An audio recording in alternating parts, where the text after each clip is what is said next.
Buenos días a todos, ¿cómo están? Buenos días, chicos. Buenos días, doctor. Buenos días.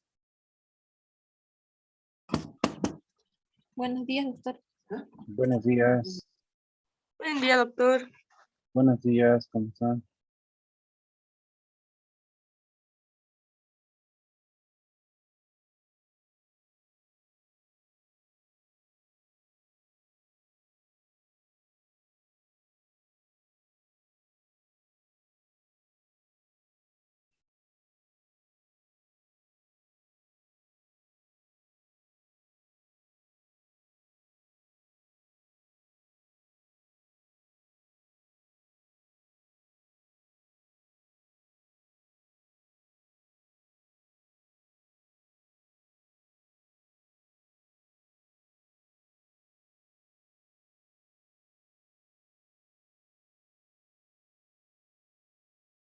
Bien, vamos a comenzar con nuestra clase teórica. Vamos a ir viendo la parte del sistema muscular. Ya habíamos hablado de tipos de músculos. Habíamos hablado de los 3 tipos de músculos: esquelético, músculo cardíaco, músculo liso. Y también sobre sus características, ¿no?, que encontramos en cada una de ellas. También hemos hablado de músculo esquelético, de su parte contráctil, no contráctil. Lo hemos ido viendo por su clasificación, distintos tipos de músculo esquelético: planos, peniformes, fusiformes, cuadrados, circulares y convergentes. Y después de esta clasificación nos queda la parte de contracción muscular, ¿no? La función, la acción que va a tener el músculo, en este caso, el músculo esquelético. Bueno, la contracción muscular se divide o está formada por 3 principales contracciones. La contracción refleja es aquel que se relaciona con los movimientos respiratorios del diafragma. Contracción refleja. Está relacionado por el movimiento que tiene este músculo diafragma, que es en forma refleja, que es muy especial.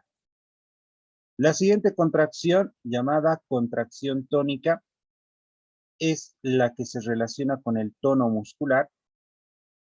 Es decir, que nosotros podemos tocar cuando el músculo se encuentra en contracción o en relajación.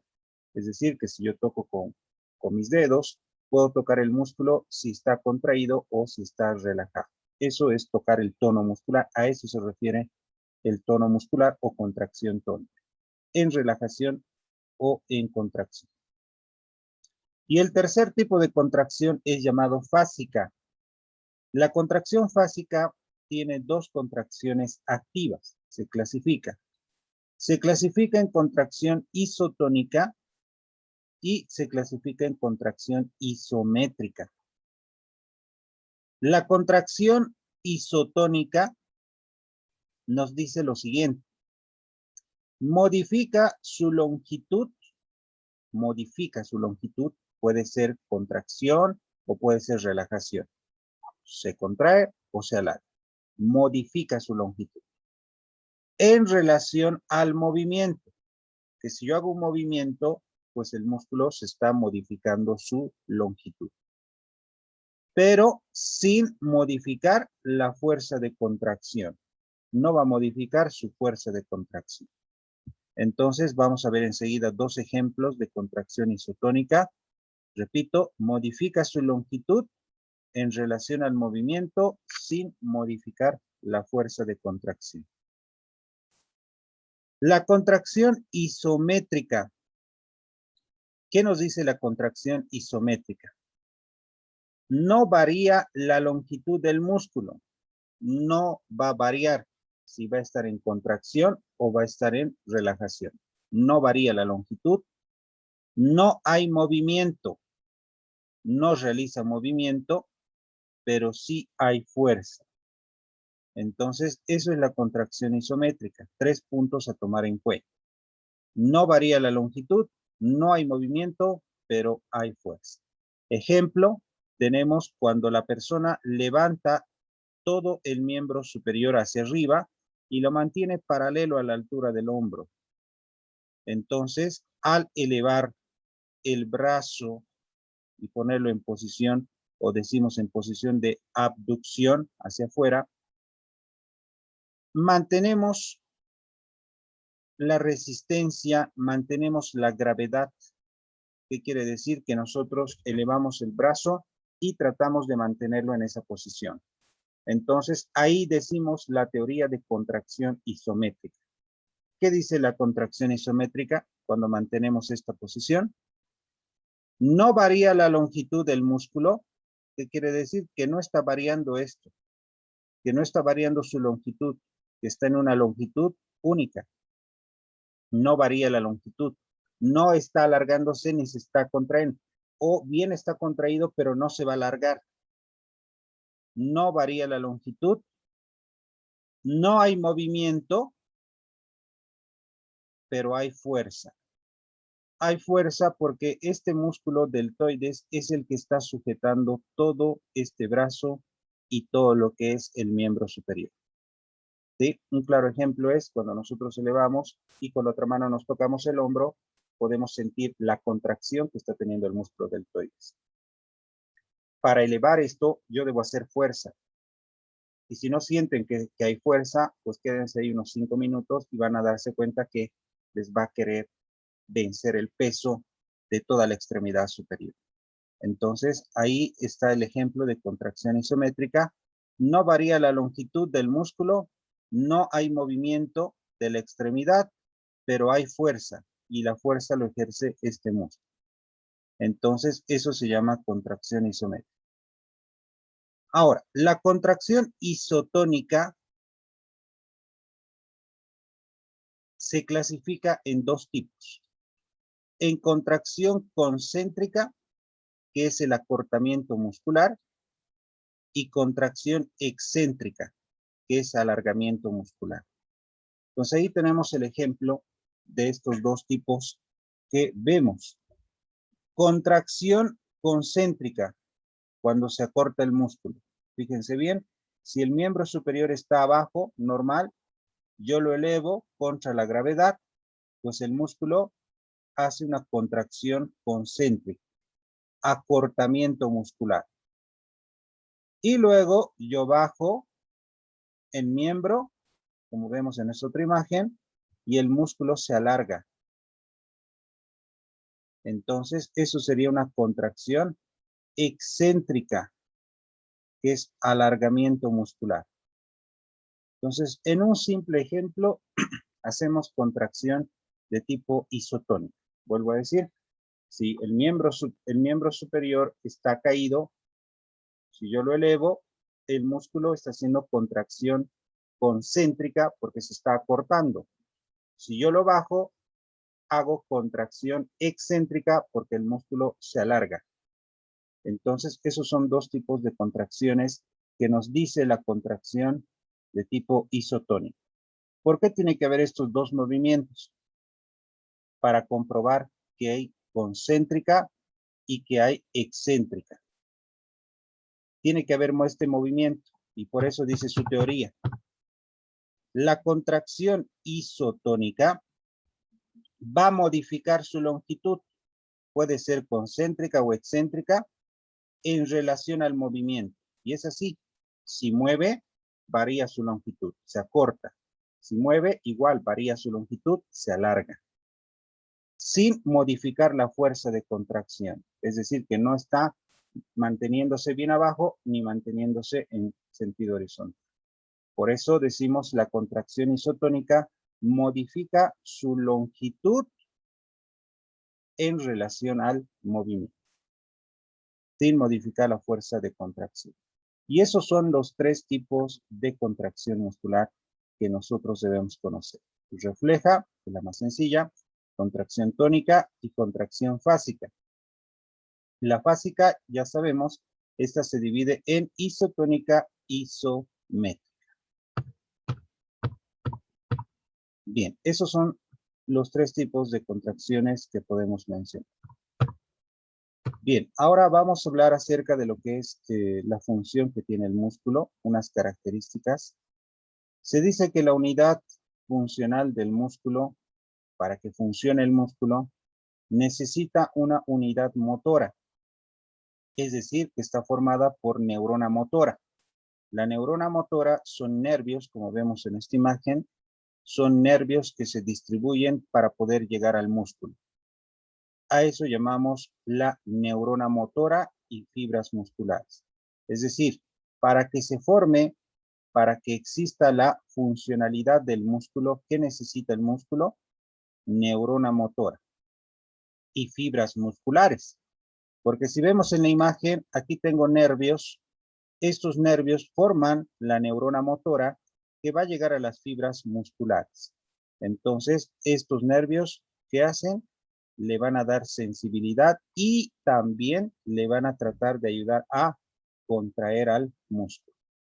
Entonces, la unidad funcional, para que funcione el músculo, neurona motora y fibras musculares. ¿Qué funciones tiene el músculo? 1. Motor principal agonista. Cuando digo motor principal agonista, ¿qué es agonista? Que produce movimiento. Pues agonista es que se encarga de producir movimiento. 2. Fijador de partes proximales. Fijador, ¿qué quiere decir? Que se va a pegar en las partes proximales. Eso es fijador. Luego tenemos sinergista. Sinergista que completa la acción motora. Sinergista, acción motora. Así para decirlo más claro.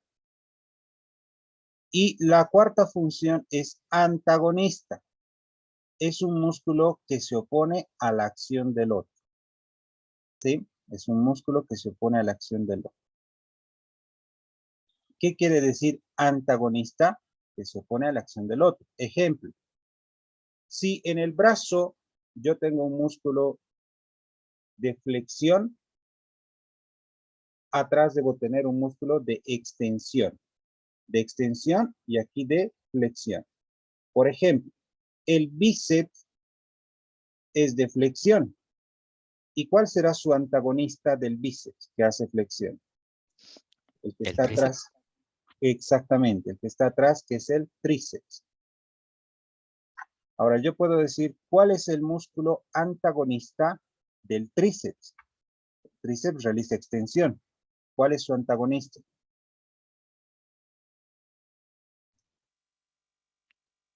¿Cuál es el antagonista del músculo tríceps?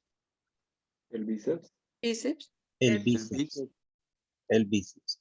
Entonces, cuando yo digo antagonista, ¿qué quiere decir? Que si yo digo un músculo flexor, ustedes tienen que decir un músculo extensor. Si yo digo un músculo extensor, ustedes tienen que decir que es un músculo flexor, el antagonista. Entonces, es el que se opone a la acción del otro. ¿Sí? Se opone a la acción. Entonces, eso llamamos antagonista. Bueno, aquí también tenemos un término que se llama músculos coaptores. El único músculo coaptor es el músculo deltoides. Pero, ¿qué es el concepto de músculo coaptor? Cuando los músculos se oponen a una fuerza. Cuando los músculos se oponen a una fuerza. Ejemplo. Si yo soy un paciente, fíjense en mí, si yo soy el paciente, el médico viene y me agarra el hombro o el brazo y me dice, eleve su brazo. El paciente tendría que elevar el brazo. Pero si el médico está colocando, eleve y no me deja elevar. Estoy haciendo mucha fuerza porque su brazo me está apretando abajo y yo elevo arriba. Entonces, ¿qué estoy haciendo? Si yo estoy elevando arriba y su brazo está descendiendo, están dos fuerzas. Una que abajo, una que hace hacia abajo y la otra que hace hacia arriba. Entonces, eso se llama cuando los músculos se oponen ante una fuerza. Todos mis músculos del miembro superior se van a oponer, no me van a dejar llegar a mi meta. Se oponen ante una fuerza. ¿Me dejo entender? Si yo coloco y digo eleve, no puedo elevar porque hay una fuerza. Entonces, los músculos se van a oponer ante una fuerza. Y el que hace más fuerza es el músculo deltoides. Entonces, es por eso que un músculo coaptor tenemos como, por ejemplo, el deltoides. Bien, y aquí tenemos un pequeño gráfico donde vemos algunas características. Por ejemplo, aquí tengo el hueso. Aquí tengo una inserción. Bien, ¿qué quiere decir inserción y origen? Esto anótense, por favor.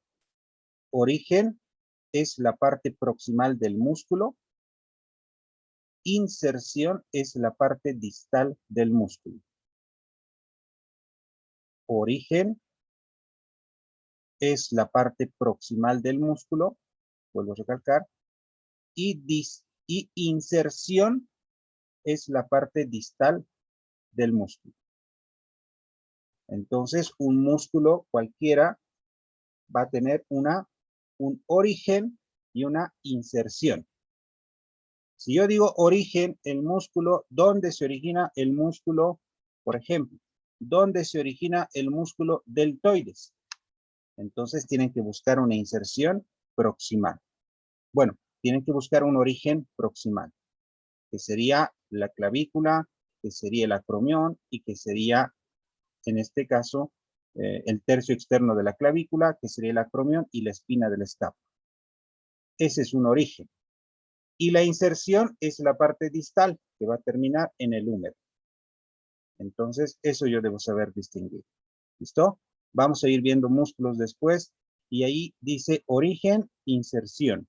Entonces, origen significa origen significa la parte proximal donde está el músculo y la inserción la parte distal donde va a estar el músculo.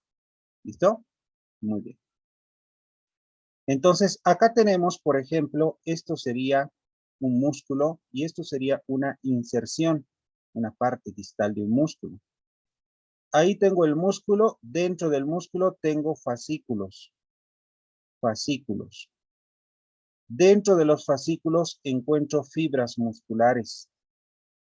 Y cada fibra muscular contiene miofibrillas que van a estar dentro. ¿Y qué parte de un músculo recibe terminaciones nerviosas? Va a recibir las fibras musculares. Entonces, las fibras musculares son las que reciben fibras nerviosas. Son las que van a recibir fibras nerviosas para formar la unidad funcional del músculo, ¿no? La unidad funcional del músculo, que sería neurona motora y fibras musculares. Entonces, estos nervios van a llegar a las fibras musculares, ¿no? Y dentro tienen miofibrillas que son muchas más pequeñas. Es una pequeña distribución del músculo. Muy bien. Pasamos, hasta ahí hablamos acerca de músculo esquelético. De repente tenemos algunas otras cositas más en el texto. Es bueno siempre que le echen una leída para profundizar algunos aspectos. Y pasamos al músculo cardíaco. El músculo cardíaco es un músculo esquelético estriado. Se caracteriza porque tiene los discos intercalares que habíamos indicado. Se encuentra en el músculo en la parte muscular del corazón, que es el miocardio. Para que se acuerden, el corazón tiene 3 capas. La capa más externa se llama epicardio. La capa media, miocardio. Y la capa interna, endocardio. Como tiene 3 capas, ¿en qué capa se encuentra el músculo cardíaco en el corazón? Miocardio. En el miocardio. Miocardio. Ahí encontramos músculo cardíaco. ¿Dónde más podemos encontrar músculo cardíaco? En los grandes vasos. En la En salida. en los grandes vasos. ¿Cuáles son los grandes vasos? La arteria aorta, las venas pulmonares, las venas cavas y la arteria del tronco pulmonar. Son 4, 2 arterias y venas, 2 venas. Aorta, arteria aorta, arteria del tronco pulmonar, las venas pulmonares y las venas cavas. ¿En qué parte se encuentra su músculo cardíaco? En el momento que está saliendo del corazón. Cuando sale del corazón, aproximadamente como 1 centímetro, todavía hay músculo cardíaco. Pasa ese centímetro la arteria o las venas, ya no existe músculo cardíaco, solo existe músculo liso. ¿Sí? Entonces, una diferencia. Se dice que el músculo cardíaco, ¿sí?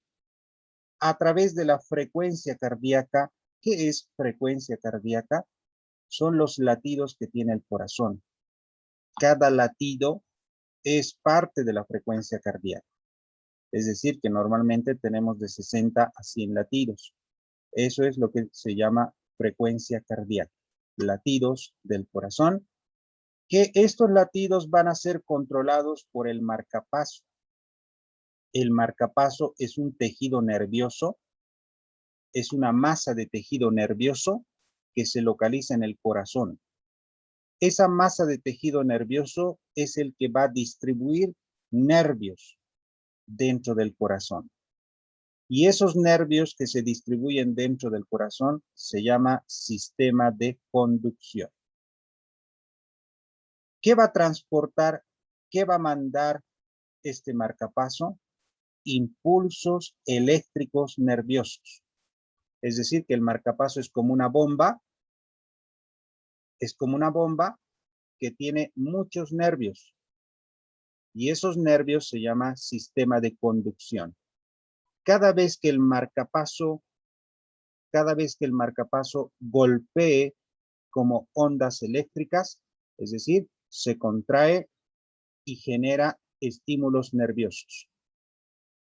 Cada estímulo nervioso que manda el marcapaso se dispara electricidad nerviosa y el corazón empieza a latir. Es decir, que nuestros latidos del corazón es gracias a este marcapaso que va a distribuir el estímulo eléctrico nervioso a través del sistema de conducción. Si este marcapaso que encontramos en el corazón se daña, el corazón se detiene, hace un paro cardíaco, deja de latir. Entonces, quien nos va a generar esos latidos para que el músculo, el miocardio se contraiga, necesita del marcapaso y de estos sus nervios que forman el sistema de conducción. Y bueno, el músculo cardíaco está inervado por el sistema nervioso autónomo, es decir, que es de tipo involuntario, no podemos controlar. Entonces, esas son las características del músculo cardíaco que podemos mencionar. Bien, pasamos a músculo liso. El músculo liso es no estriado. ¿Por qué no estriado? Porque no tiene estrías, porque es liso y solo tiene núcleos. ¿Dónde se localiza músculo liso? Se localiza en la capa media de todo el tubo digestivo, en la capa media de los conductos y de todos los vasos sanguíneos. Es decir, que el tubo digestivo tiene 3 capas. Una capa externa. En el tubo digestivo, su capa externa se llama serosa. Su capa media o muscular. Y su capa interna es la mucosa. Entonces, capa externa, serosa, capa media muscular y capa interna, mucosa. Esas son las 3 capas que encontramos en el tubo digestivo. Pero en realidad el músculo liso siempre está en la capa media. En los vasos sanguíneos y conductos. En los vasos sanguíneos también tienen 3 capas. Pero, ¿cuáles son? Se llama túnica externa o adventicia. Túnica externa o adventicia. La capa media se llama túnica media. Túnica media que está formada por músculo liso. Y la capa interna se llama túnica interna o íntima, túnica interna o íntima, o llamada endotelio. Así se lo llama la túnica más interna.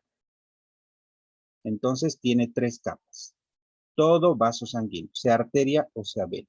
Esto vamos a ir en este tema que es cardiovascular, vamos a ir viendo esas 3 capas de los vasos sanguíneos, pero en la capa media hay músculo liso.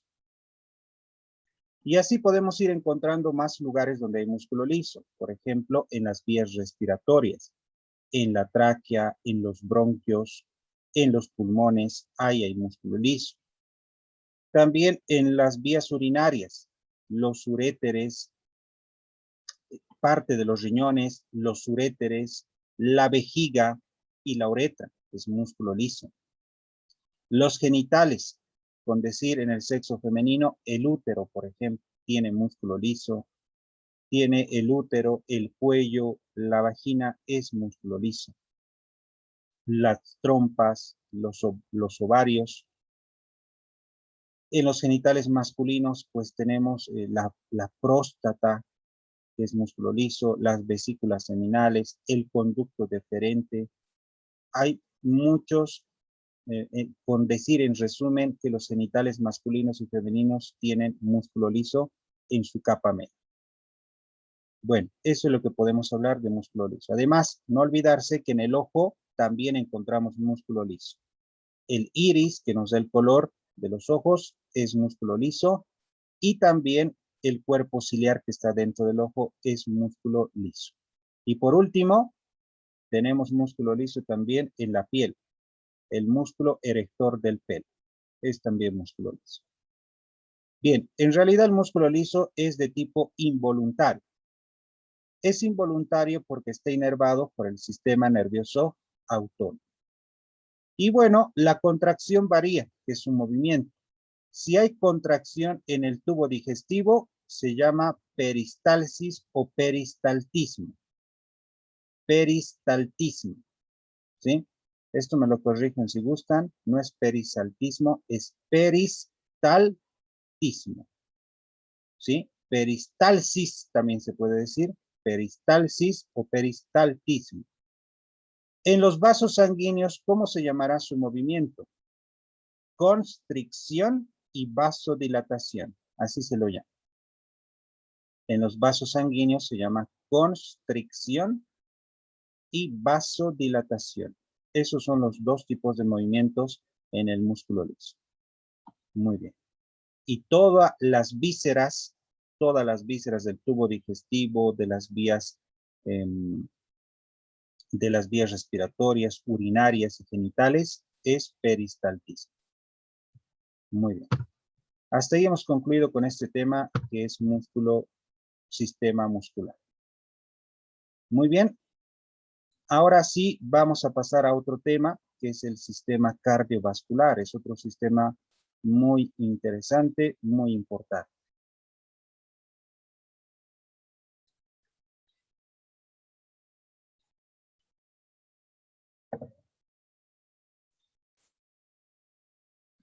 Bien, el sistema cardiovascular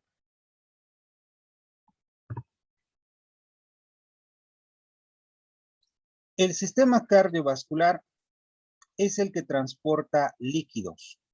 ¿Qué líquidos va a transportar? Sangre arterial y sangre venosa. Estos líquidos van a ser transportados a través de las arterias y van a ser recogidos a través de las venas. Las arterias sacan sangre del corazón al resto de los tejidos y las venas recogen la sangre de ese tejido para llevarlo al corazón.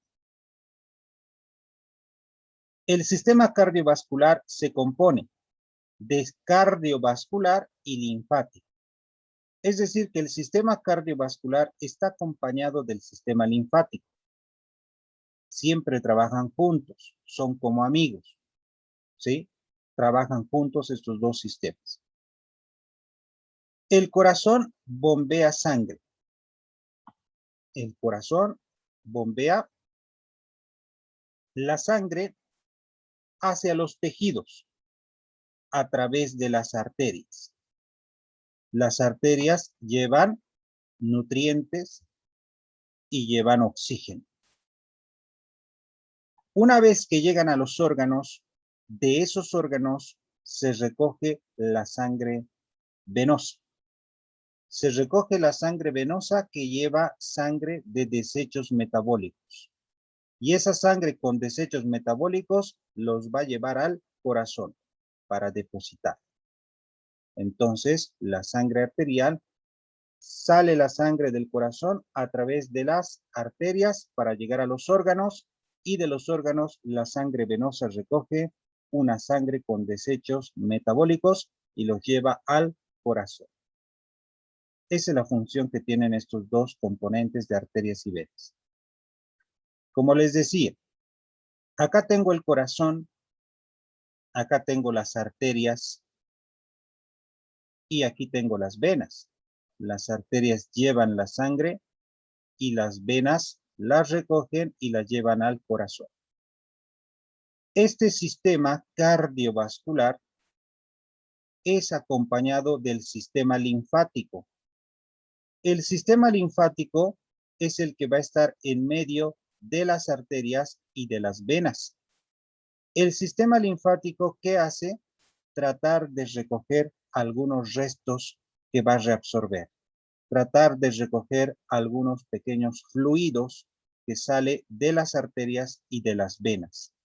Cuando una arteria y una vena se unen, se llaman lechos capilares. Una arteria y una vena forman lechos capilares. De esos lechos capilares se está produciendo el intercambio gaseoso entre el dióxido de carbono y el oxígeno. Cuando se está produciendo ese intercambio, pues ahí está habiendo un pequeño fluido, el cual va a ser absorbido por los vasos linfáticos. Y estos vasos linfáticos tienen un sistema que se llama sistema linfático, que en realidad el sistema linfático es un medio de defensa de nuestro cuerpo.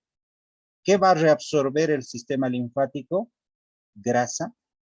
Va a reabsorber, por ejemplo, cuerpos extraños. Puede ser virus, puede ser bacterias. Y eso hace que este virus o las bacterias lleguen al sistema linfático, y el sistema linfático tiene un ejército de defensa. Y ese ejército de defensa a los virus y las bacterias trata de destruirlos para defender nuestro sistema inmunológico. Entonces, esa es la función que tiene. Todo agente que puede ser microorganismo bacteriano, que puede ser viral, entonces está en nuestra sangre. Por eso nos piden a veces laboratorio de sangre, ¿no? ¿Han visto alguna vez?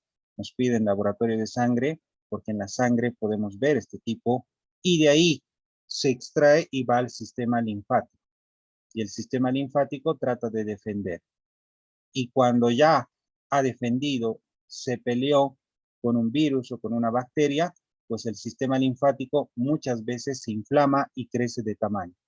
Por eso es que muchas veces podemos encontrar ganglios linfáticos en el cuello, y eso nos dice de que tenemos un proceso viral.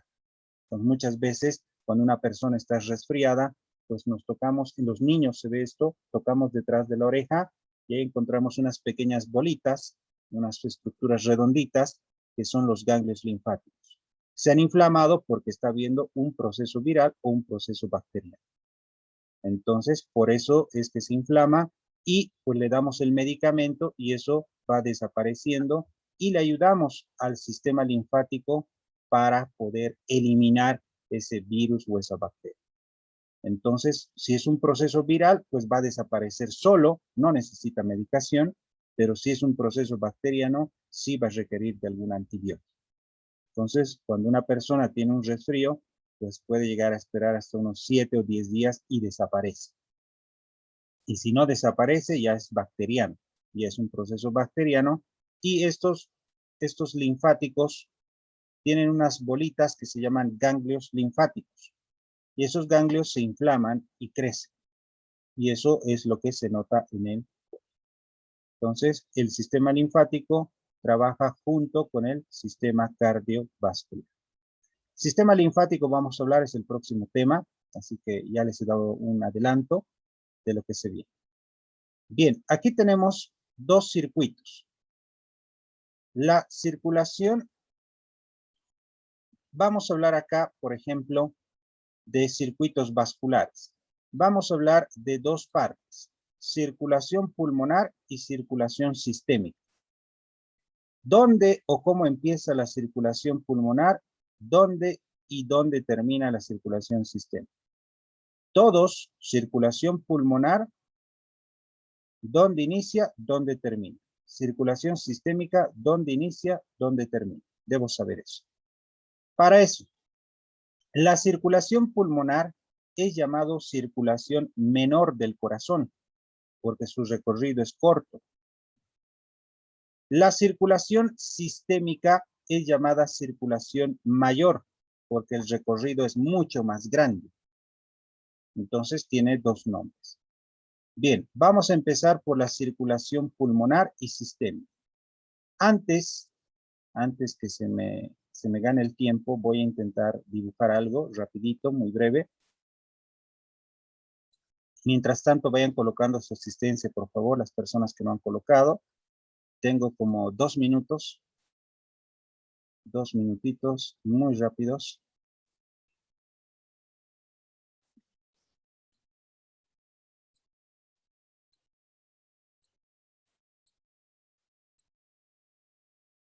Bien, ahí tengo un corazón. 4 cavidades. 1, 2, 3 y 4. 4 cavidades. En cada cavidad existe algo.